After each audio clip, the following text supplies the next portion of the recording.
Assalamualaikum warahmatullahi wabarakatuh. Eh, Baik teman-teman, sebelum masuk ke presentasi, eh, di sini saya akan memperkenalkan anggota kelompok terlebih dahulu. Yang pertama ada saya sendiri, Zulkifli Muhammad, dan teman saya Aldi, terus Satyanto, Febrina, ada Mega, Syahrul, Sumaya, Anton, Adi Ukas, dan Irza Tiara. Ya baik, di sini kami dari kelompok 1 atau kelompok pertama akan mempresentasikan tentang kompetensi guru dan siswa dalam menulis. Teman-teman tahu apa itu kompetensi? Kompetensi itu merupakan kemampuan di mana seorang guru sangat berperan penting dalam dunia pendidikan. Karena mengapa? Karena guru merupakan figur penting di setiap masalah pendidikan itu sendiri. Karena guru mempunyai macam-macam perpaduan, yaitu ada kemampuan personal, keilmuan, teknologi, sosial, dan spiritual. Guru juga diwajibkan harus menguasai materi, terus paham tentang peserta didik, dan memberikan pembelajaran yang mendidik, serta pengembangan pribadi terhadap peserta didik. Dan yang terakhir itu profesional tentunya. Seorang guru harus profesional karena itu sangat penting untuk peserta didik. Demikianlah hasil presentasi dari kelompok kami. Jikalau ada banyak kesalahan kami mohon maaf. Sekian, terima kasih, wabillahi taufiq wal hidayah. Wassalamualaikum warahmatullahi wabarakatuh. Ya, untuk selanjutnya ada materi kompetensi guru dan kompetensi siswa. Yang pertama kita masuk ke materi kompetensi guru. Apa sih itu kompetensi guru? Kompetensi guru adalah segala sesuatu keterampilan yang dimiliki oleh guru dan harus dimiliki oleh mereka ketika akan mengajar di sekolah-sekolah. Bagaimana cara mendapatkan keterampilan seperti itu? Tentunya seorang guru sebelum mereka terjun ke dunia sekolah, mereka akan mendapatkan pelatihan di pendidikan profesi guru. Di situ akan mendapat banyak sekali pendidikan-pendidikan tentang keguruan yang akan meningkatkan keterampilan guru dalam mengajar. Begitu.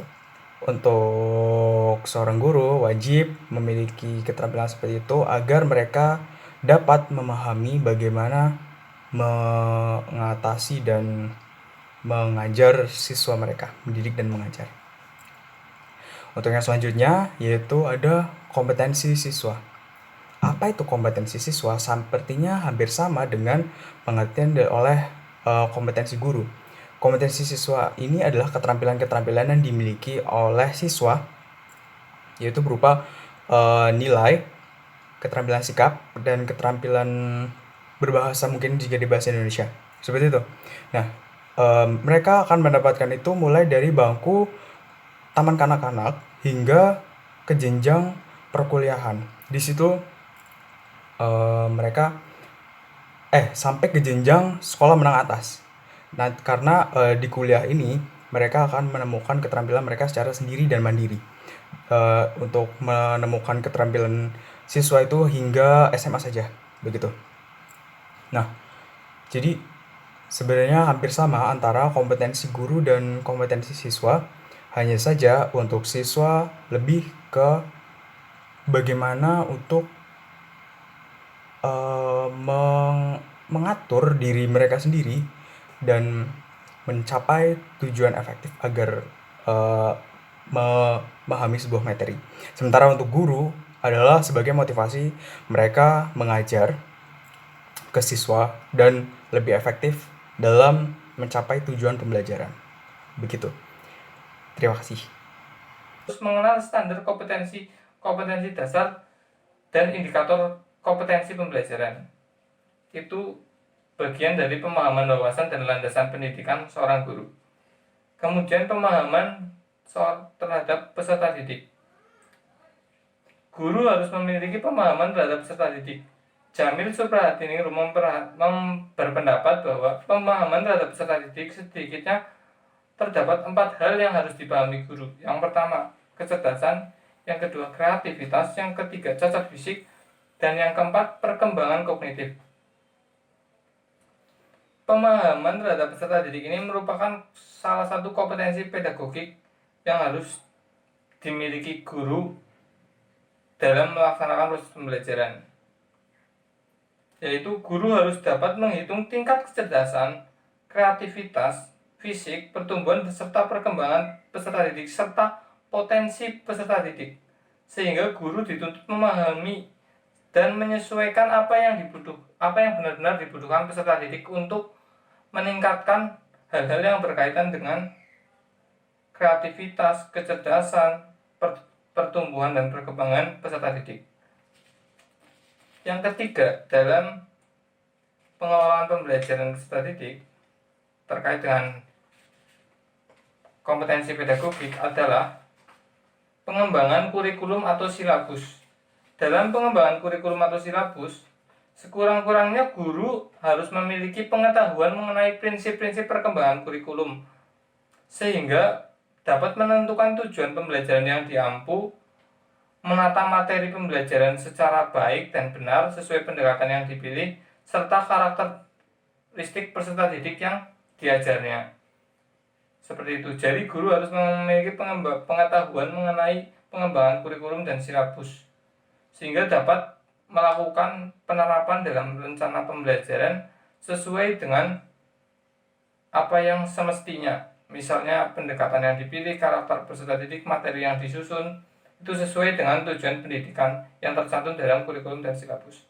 Yang keempat ada perencanaan pembelajaran. Perencanaan pembelajaran merupakan salah satu kompetisi pedagogik. Menurut Jamil Suprahartiningrum, perencanaan pembelajaran sedikitnya mencakup 3 kegiatan. Yang pertama, identifikasi kebutuhan. Yang kedua, perumusan kompetensi dasar. Yang ketiga, penyusunan program pembelajaran. Dalam hal ini, seorang guru harus merencanakan pembelajaran secara strategis yang biasa kita sebut yang sebelumnya pengembangan kurikulum dan silabus untuk menyusun perencanaan pembelajaran atau RPP yang baik. Seperti itu. Yang kelima, pelaksanaan pembelajaran yang mendidik dan dialogis. Rama Yulis berpendapat bahwa pembelajaran pada hakikatnya adalah proses interaksi antara peserta didik dengan lingkungan, sehingga terjadi proses perubahan perilaku ke arah yang lebih baik. Dalam hal ini kompetensi pedagogi guru, tugas guru yang paling utama adalah mengkondisikan lingkungan agar menunjang terjadinya perilaku serta pembentukan kompetensi peserta didik yang lebih baik.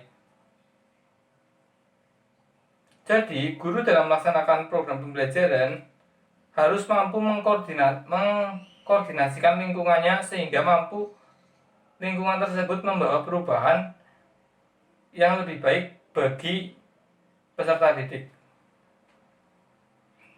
Kemudian yang keenam ada pemanfaatan teknologi pembelajaran. Pemanfaatan teknologi pembelajaran harus dilakukan oleh guru untuk menyesuaikan dengan perkembangan zaman.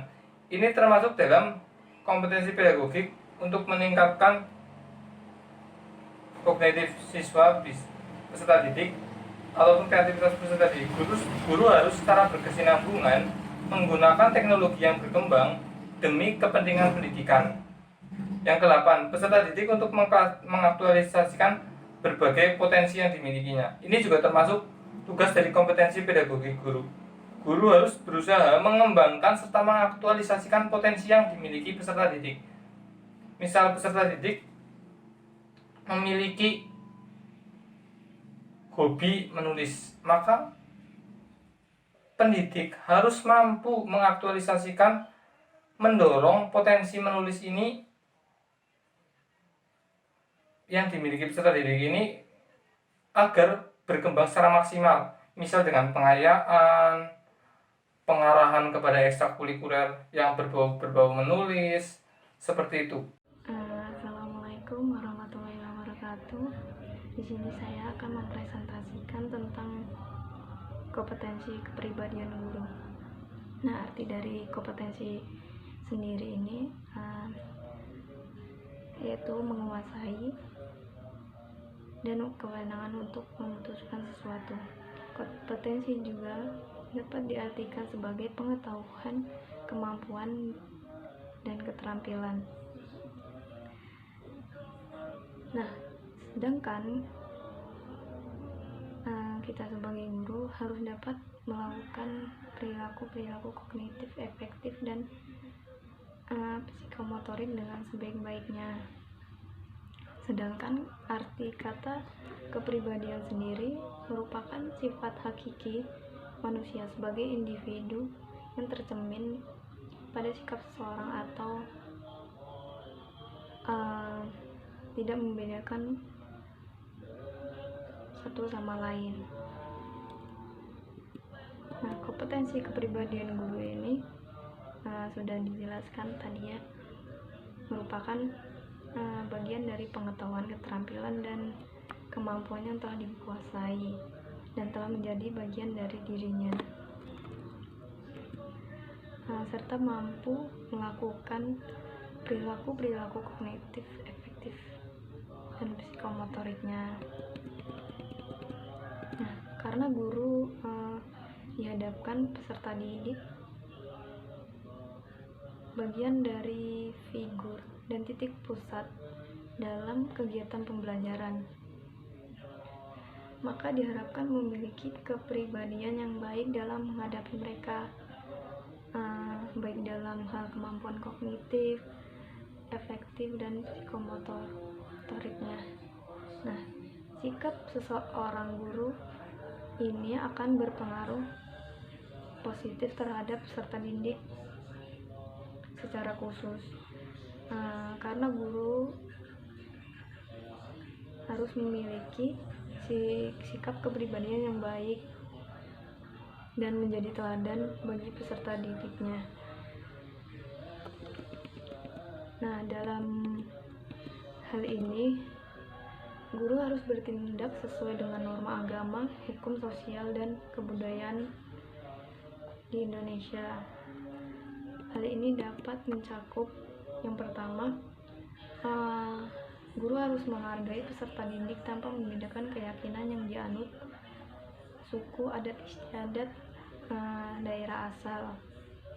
Yang kedua, guru harus bersikap sesuai dengan norma agama yang dianut, hukum dan sosial yang berlaku dalam masyarakat,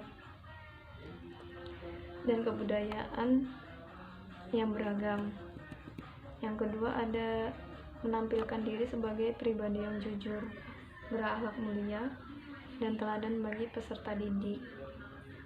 Yang pertama itu berperilaku jujur, tegas. Yang kedua, berperilaku yang mencerminkan ketakwaan dan akhlak mulia. Yang ketiga, ada berperilaku yang dapat diteladani oleh peserta didiknya ya. Yang ketiga, ada menampilkan diri sebagai pribadi yang mantap, stabil, dewasa, dan berwibawa. Dan di sini kita sebagai calon pendidik harus memiliki pribadi yang mantap, stabil, dan dewasa ya, dan memiliki wibawa. Nah, dalam hal tersebut ada dua cakupan. Yang pertama, menampilkan diri sebagai pribadi yang mantap dan stabil. itu guru harus memiliki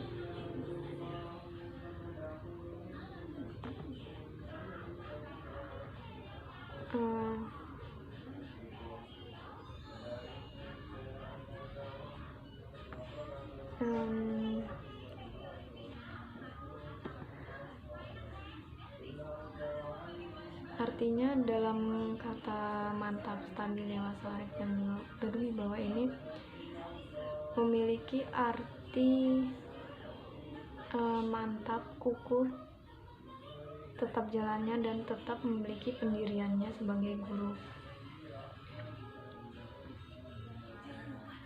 Yang selanjutnya itu kan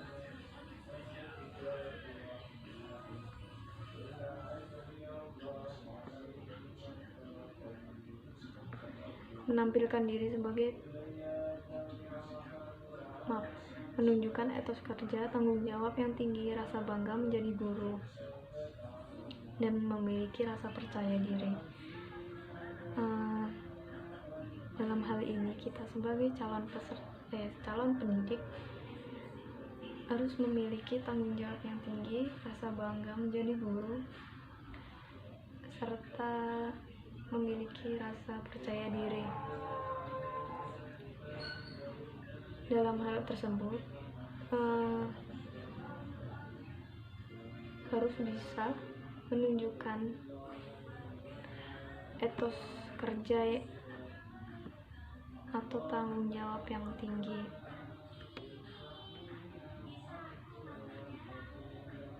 Nah, setiap guru di sini harus memiliki etos kerja yang tinggi dalam menjalankan pekerjaannya, sebab tanpa ini semua hasil kerja diharapkan sulit dicapai. Oleh sebab itu guru perlu terus-menerus meningkatkan etos kerjanya. Dalam hal tersebut bisa dilihat dari kemampuan yang dimilikinya, prakasa dan inisiatif, ketepatan waktu dalam bekerja, kualitas hasil kerjanya, dan kemampuan komunikasinya.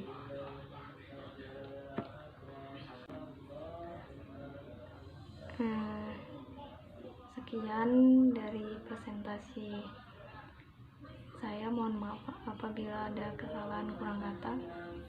Mohon dimaafkan. Wassalamualaikum warahmatullahi wabarakatuh. Kompetensi profesional guru. Pengertian yang pertama yaitu pengertian kompetensi menurut Muhaimin yang menyatakan bahwa kompetensi merupakan seperangkat tindakan intelijen yang penuh tanggung jawab yang harus dimiliki oleh seseorang sebagai syarat untuk dianggap mampu melaksanakan tugas-tugas dalam bidang pekerjaan tertentu. Pengertian yang kedua yaitu pengertian profesional menurut Muhibin yang menyatakan bahwa profesional merupakan pekerjaan yang mampu diselesaikan dengan baik berdasarkan kemampuan yang dimiliki. Pengertian yang ketiga yaitu pengertian kompetensi profesional guru menurut Uno yang merupakan seperangkat kemampuan yang harus dimiliki oleh seorang guru agar dapat melaksanakan tugas mengajar dengan baik. Dari ketiga pengertian di atas dapat saya simpulkan bahwa kompetensi profesional guru merupakan kemampuan yang dimiliki oleh seorang guru dalam pengolahan proses pembelajaran. Guru yang profesional, guru yang mampu menguasai materi dengan baik, dengan luas, dan dengan sedalam-dalamnya. Tidak hanya menguasai materi, guru juga harus dapat mengolah materi tersebut menggunakan metode maupun media maupun model pembelajaran yang dapat menarik perhatian peserta didik agar proses pembelajaran dapat berjalan dengan lancar. Keberhasilan belajar dalam peserta didik tidak hanya dipengaruhi oleh faktor sekolah, faktor isi, pola maupun apa yang terkandung dalam kurikulum, tetapi sebagian besar ditentukan oleh keberhasilan dalam seorang guru yang mengajar. Jadi, guru yang profesional akan lebih mudah dalam mengajar, dalam menyampaikan materi kepada peserta didik sehingga peserta didik dapat menangkap materi tersebut dengan baik. Guru yang memiliki kompetensi profesional yang baik dapat menguasai materi, struktur, konsep, maupun pola pikir keilmuan yang mendukung mata pelajaran yang diampu. Guru juga dapat mengolah pembelajaran dengan berbagai kreasi dan inovasi melalui berbagai media, metode, maupun model pembelajaran yang dapat digunakan. Selain itu, guru juga dapat memanfaatkan teknologi informasi dan komunikasi dalam proses pembelajaran. Hal ini dapat memudahkan guru dalam menyampaikan materi kepada peserta didik. Dalam pembelajaran menulis, kompetensi profesional guru juga sangat dibutuhkan. Hal ini karena pengolahan pembelajaran yang kreatif dan inovatif sangat dibutuhkan untuk peserta didik. Dengan pembelajaran yang kreatif, peserta didik akan mudah dalam menyerap materi, misal saja pada pembelajaran menulis puisi. Guru dapat menggunakan model pembelajaran luar kelas dalam pelaksanaan proses pembelajaran. Pembelajaran luar kelas ini digunakan agar peserta didik dapat menyiapkan ide dan gagasan untuk puisinya dengan sebaik mungkin. Karena berbeda jika dengan menggunakan ruangan kelas, peserta didik akan terbatas dalam menyiapkan ide yang akan dituangkan dalam puisinya. Pada materi yang lain juga dapat diterapkan berbagai metode maupun model pembelajaran yang sekreatif mungkin. Yang demikian merupakan implementasi dari kompetensi profesional guru dalam pembelajaran menulis. Selanjutnya ada kompetensi sosial guru. Kompetensi sosial dalam Kamus Besar Bahasa Indonesia berarti kompetensi itu adalah kecakapan dan sosial itu segala sesuatu yang bersangkutan dengan masyarakat. Kalau guru itu tenaga pendidik. Jadi kompetensi sosial guru kalau dalam Kamus Besar Bahasa Indonesia berarti kemampuan atau kecakapan seorang tenaga pendidik dalam lingkungan masyarakat gitu. Kalau menurut Hamzah, kompetensi sosial guru itu adalah kompetensi yang menyangkut kemampuan berkomunikasi seorang guru dengan peserta didiknya dalam lingkungannya seperti orang tua, tetangga, dan teman sebayanya. Kalau dalam Permendiknas itu kompetensi sosial itu ada dijabarkan dalam 3 indikator, yaitu yang pertama mengimplementasikan kolaborasi intern di tempat kerja, yang kedua berperan dalam organisasi dan kegiatan profesi bimbingan dan konseling, yang ketiga mengimplementasikan kolaborasi antar profesi. Selanjutnya kompetensi sosial guru ini itu banyak penjelasannya, tapi coba kita uraikan kurang lebih seperti ini. Ada yang pertama itu ada tenaga kependidikan sebagai petugas masyarakat. Nah, tenaga pendidikan sebagai petugas masyarakat itu apa? Itu berarti bahwa setiap guru memegang peranan sebagai wakil masyarakat. Yang menjadi wakil masyarakat itu seperti apa? Ya, guru bertugas membina masyarakat agar masyarakat berpartisipasi dalam membangun. Itu artinya guru itu menjadi sambungan dari masyarakat. Jadi dalam mendidik anak, peserta didiknya itu harus berkaca dari masyarakatnya, kebutuhan masyarakatnya tuh apa gitu. Kalau dalam peraturan pemerintah nomor 14 tahun 2005, guru itu harus memiliki kompetensi sosial yang menyangkut yaitu aspek normatif kependidikan, yaitu guru harus bersikap sesuai dengan norma-norma yang berlaku. Itu juga harus diajarkan kepada peserta didiknya. Yang kedua itu pertimbangan sebelum memiliki jabatan guru. Jadi kita nggak asal untuk menjadi guru, harus ada pertimbangan dulu. Kita mampu nggak untuk menjadi guru gitu. Kita sanggup nggak untuk dididik menjadi guru gitu sebelum kita mendidik peserta didik kita.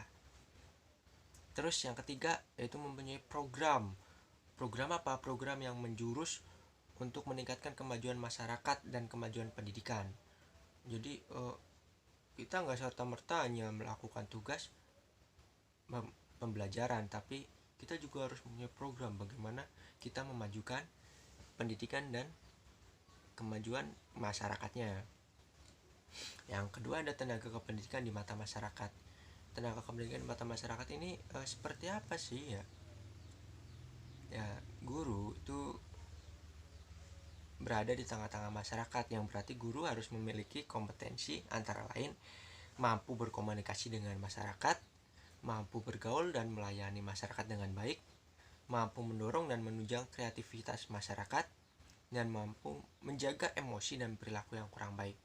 Jadi karena guru itu menjadi figur sentral menjadi model peserta didik. Jadi harus mengajarkan secara baik agar di masyarakat peserta didik itu akan berlaku secara baik gitu. Terus ada yang ketiga tuh tanggung jawab sosial guru. Jadi dalam bersosial, guru itu mempunyai tanggung jawab. Tanggung jawabnya apa? Yaitu tanggung jawabnya tuh banyak, seperti bekerja sama dengan pengelola pendidikan lain dalam lingkungan masyarakat dan lain sebagainya.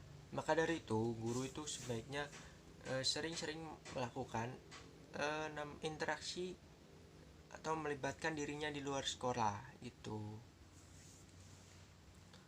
Selanjutnya kita bahas tentang indikator kompetensi sosial guru tuh apa sih? Nah, indikatornya adalah satu itu bersikap dan bertindak objektif. Jadi guru tidak serta-merta harus sesuai dengan perasaannya, sesuai dengan pandangannya. Harus bersikap objektif secara realitas. Bertindak pun secara objektif, tidak serta-merta sesuai keinginan kita. Harus objektif, sekali lagi harus baik dan harus sesuai dengan norma-norma yang ada. Selanjutnya ada beradaptasi dengan lingkungan. Jadi guru tuh harus mampu beradaptasi dengan lingkungan, mau tidak mau tuh. Yang ketiga ada berkomunikasi secara efektif. Jadi tidak menutup kemungkinan guru itu mempunyai kolega dan mempunyai tetangga di masyarakat serta mempunyai peserta didik. Nah, untuk dapat berkomunikasi secara efektif itu bagaimana cara mereka mengatur komunikasinya. Terus yaitu ada empatik dan santun dalam berkomunikasi. Jadi seorang guru itu harus memiliki empatik dan santun dalam berkomunikasi, karena sekali lagi guru itu merupakan role model bagi peserta didiknya dan juga bagi masyarakat itu. Karena mungkin itu saja yang dapat saya sampaikan. Lanjut ke materi berikutnya. Warahmatullahi wabarakatuh. Di sini saya akan menjelaskan bab mengenai kompetensi siswa reseptif membaca. Sebelum itu, membaca, saya akan menjelaskan tentang definisi membaca. Membaca merupakan suatu bagian atau komponen dari komunikasi tulisan. Jadi dari suatu tulisan kita membaca lalu dikomunikasikan. Seperti itu. Lalu di sini ada jenis-jenis membaca. Jenis-jenis membaca terbagi menjadi dua. Ada membaca nyaring dan membaca dalam hati. Membaca nyaring merupakan pembacaan di mana agar pendengar dapat memahami apa yang dibaca oleh si pembaca. Jadi membaca nyaring ini mengandalkan suara, di mana pembaca membacakan dengan lantang atau keras agar si pendengar bisa memahami apa yang disampaikan, serta untuk menyampaikan informasi dari apa yang dibaca. Jadi membaca nyaring ini digunakan untuk menyampaikan informasi dari apa yang dibaca oleh si pembaca kepada si pendengar. Lalu ada membaca dalam hati. Membaca dalam hati kebalikan dari membaca nyaring. Membaca dalam hati hanya menggunakan ingatan visual atau tidak mengandalkan suara. Membaca dalam hati hanya untuk informasi pribadi, di mana apa yang dibaca oleh si pembaca tidak untuk disampaikan oleh pendengar dan tidak menggunakan suara. Lalu ada aplikasi keterampilan membaca dalam pembelajaran. Disebutkan di sini ada metode eja, metode bunyi, metode suku kata, metode global. Metode eja. Pertama, ada metode eja. Metode eja adalah awal dalam pembelajaran membaca yang pengajarannya dimulai dengan pengenalan huruf-huruf secara alfabetis. Kemudian, para peserta didik diajak untuk berkenalan dengan suku kata dengan cara merangkaikan beberapa huruf yang sudah dikenalnya. Proses selanjutnya adalah pengenalan kalimat-kalimat sederhana. Lalu ada metode bunyi. Prinsip dasar dari proses pembelajaran dalam metode bunyi tidak jauh berbeda dengan metode eja atau objek. Lalu ada metode suku kata. Metode ini diawali dengan pengenalan suku kata seperti ba, bi, bu, be, bo, dan seterusnya. Kemudian, suku-suku kata tersebut dirangkaikan menjadi kata-kata yang bermakna. Lalu ada metode kata. Metode kata adalah metode yang menjadikan kata sebagai dasar untuk pengenalan suatu kata dan huruf. Terakhir ada metode global. Metode global adalah metode dalam pengajaran bahasa untuk mengajarkan pembaca dan menulis permulaan dengan menyajikan satu satuan bahasa secara utuh dan menyeluruh, sehingga siswa dapat mengenal dan menyalinnya secara keseluruhan. Itu saja yang dapat saya sampaikan. Kurang lebihnya mohon maaf. Terima kasih. Wassalamualaikum warahmatullahi wabarakatuh. Selamat malam Pak Rianton, selamat malam teman-teman. Di sini saya akan mempresentasikan terkait materi kompetensi reseptif siswa dalam menyimak untuk pemenuhan tugas pembelajaran menulis dari kelompok 1. Sebelumnya saya akan membahas tentang ada beberapa keterampilan dalam berbahasa. Keterampilan berbahasa dibagi menjadi ke dalam 4 poin. Yang pertama adalah mendengarkan, yang kedua berbicara, yang ketiga membaca, dan yang terakhir adalah menulis. Keterampilan tersebut diurutkan berdasarkan keterampilan yang bisa dikuasai semenjak kita lahir. Dimulai dari mendengar, kemudian berbicara, kemudian kita menguasai dalam membaca, dan yang terakhir adalah keterampilan menulis. Lalu selanjutnya, keterampilan berbahasa termasuk ke dalam kegiatan berkomunikasi, dan di dalamnya dibagi menjadi 2 jenis, yaitu komunikasi reseptif dan komunikasi produktif. Komunikasi produktif adalah komunikasi yang melibatkan 2 pihak atau interaktif, 2 pihak atau lebih, yang bersifat interaktif. Dan di sini saya akan lebih fokus ke dalam komunikasi reseptif. Komunikasi reseptif ciri-cirinya adalah komunikasi satu arah. Dan di dalam komunikasi reseptif ada 2 keterampilan berbahasa, yaitu mendengar dan membaca. Kenapa kedua keterampilan tersebut masuk ke dalam komunikasi reseptif? Karena bersifat menerima dan hanya ada satu arah. Kemudian selanjutnya kita akan membahas lebih fokus ke dalam keterampilan berbahasa mendengar. Mendengar dibagi menjadi 3 tahapan lagi. Mendengar, mendengarkan, dan menyimak. Ketiganya sama-sama mendengarkan. Lalu perbedaannya hanya terdapat pada tingkat konsentrasinya. Ketika mendengar, seseorang cenderung hanya secara spontanitas. Seperti contohnya, ketika kita berjalan lalu mendengar suara jangkrik.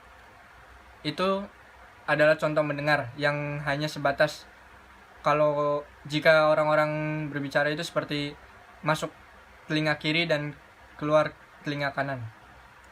Lalu selanjutnya mendengarkan. Mendengarkan itu berada 1 tingkat di atas mendengar. Tingkat konsentrasi yang diperlukan juga lebih tinggi. Contoh dari mendengar adalah ketika kita mendengarkan musik, lalu kita bisa menyanyikannya ulang.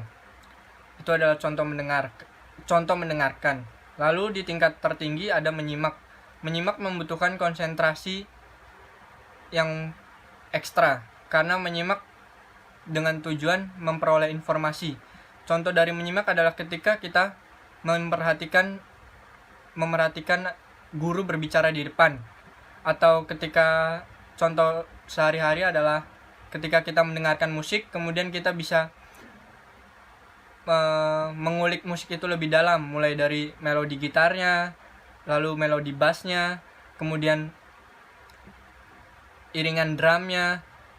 Itu memerlukan keterampilan menyimak di dalamnya.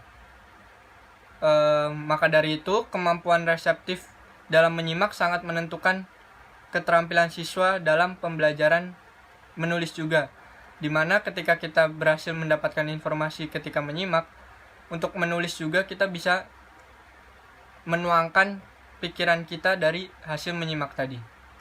Sekian presentasi dari saya. Terima kasih. Assalamualaikum warahmatullahi wabarakatuh. Ya, di sini saya akan memaparkan materi tentang kompetensi siswa produktif berbicara.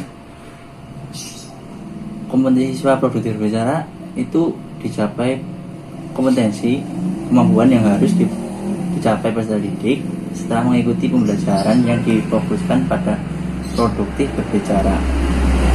Berbicara sendiri dalam KBBI berkata, bercakap, berbahasa. Definisi produktif dalam KBBI adalah mampu menghasilkan.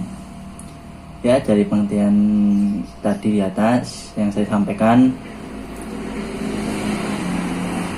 dapat diambil kesimpulan bahwa produktif berbicara adalah setelah melakukan kegiatan pembelajaran mengenai produktif berbicara, siswa harus mampu melakukan kegiatan berbicara, yaitu berkata, bercakap, berbahasa dalam bentuk teks maupun lisan dengan menggunakan bahasa yang baik dan benar. Seperti itu. Prinsip berbicara. Bicara adalah kemampuan mengucapkan bunyi-bunyi bahasa atau kata-kata untuk mengekspresikan, menyatakan, serta menyampaikan pikiran dan perasaan. Seseorang pembicara dalam menyampaikan pesan kepada orang lain pasti mempunyai tujuan ingin mendapatkan respon atau reaksi yang diharapkan. Adapun tujuan orang dalam berbicara seperti berikut ini. 1. Mengungkapkan gagasan atau perasaan, memotivasi, meyakinkan, mensugesti, mempersuasi, menginformasikan, dan terakhir menghibur.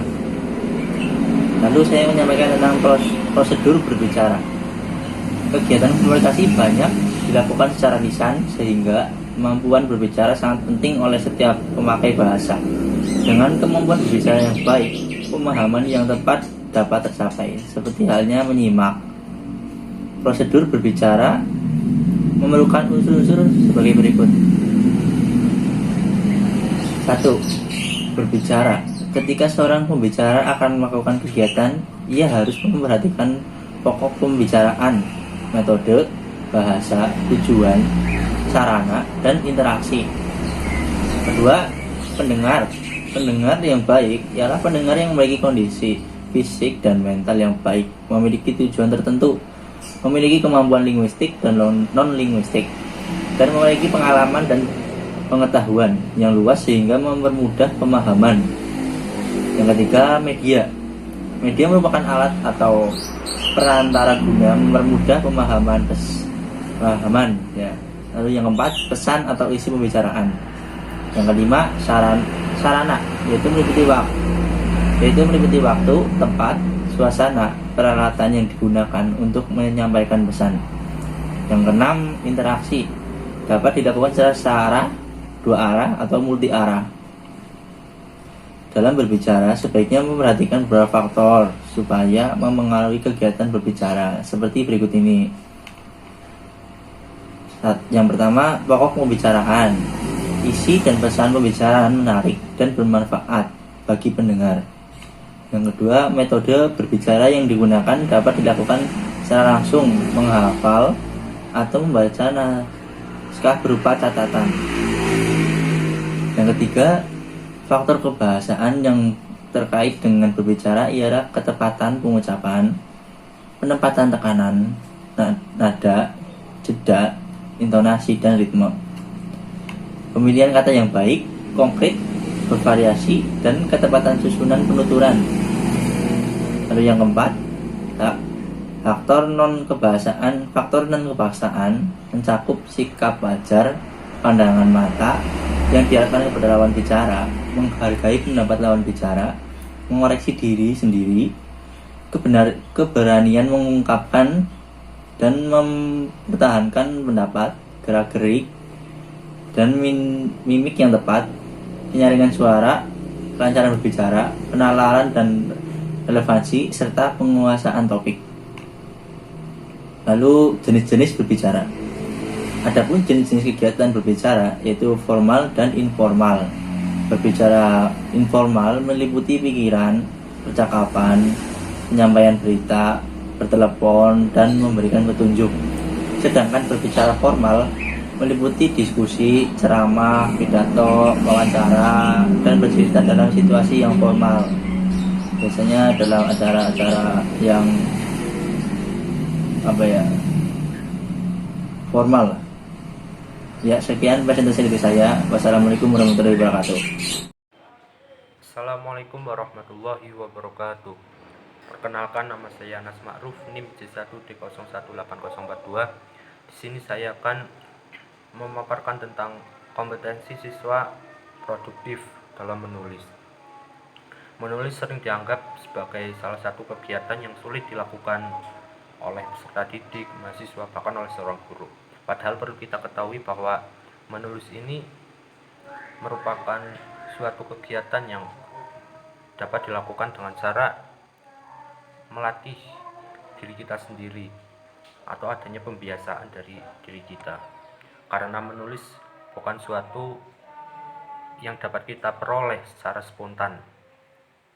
Menulis merupakan suatu kegiatan yang bersifat produktif, artinya sebelum kita melakukan kegiatan ini kita harus melakukan suatu kegiatan yang reseptif terlebih dahulu, seperti menyimak maupun membaca, yang nantinya dari hasil kegiatan tersebut dapat kita tuangkan kembali ke dalam tulisan-tulisan yang akan kita tulis.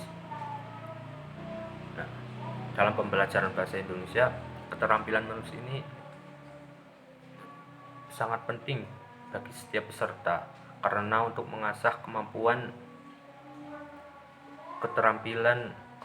mereka yang harus memiliki banyak ide, gagasan, ilmu pengetahuan, dan pengalaman hidup dari peserta didik.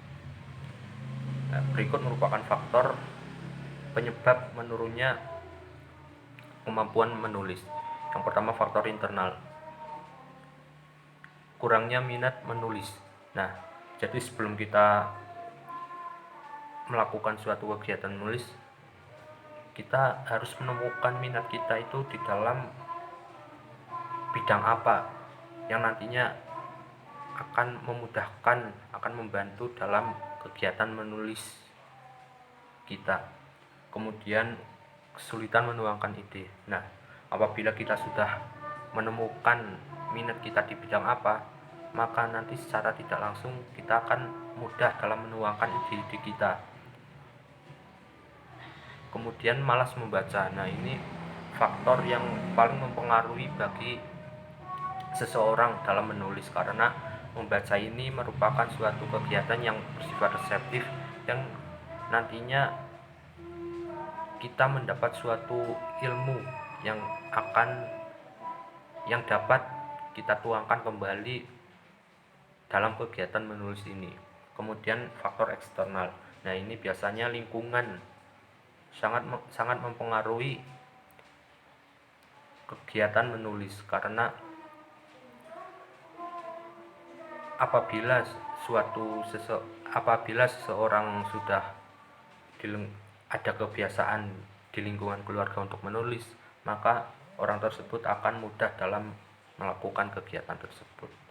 Nah, kemudian teknologi. Nah, pada sekarang ini teknologi yang semakin canggih menyisihkan atau menyingkirkan bahwa kebanyakan orang lebih memilih untuk menghabiskan untuk bermain handphone, game, daripada untuk melakukan kegiatan yang produktif ini seperti menulis. Nah,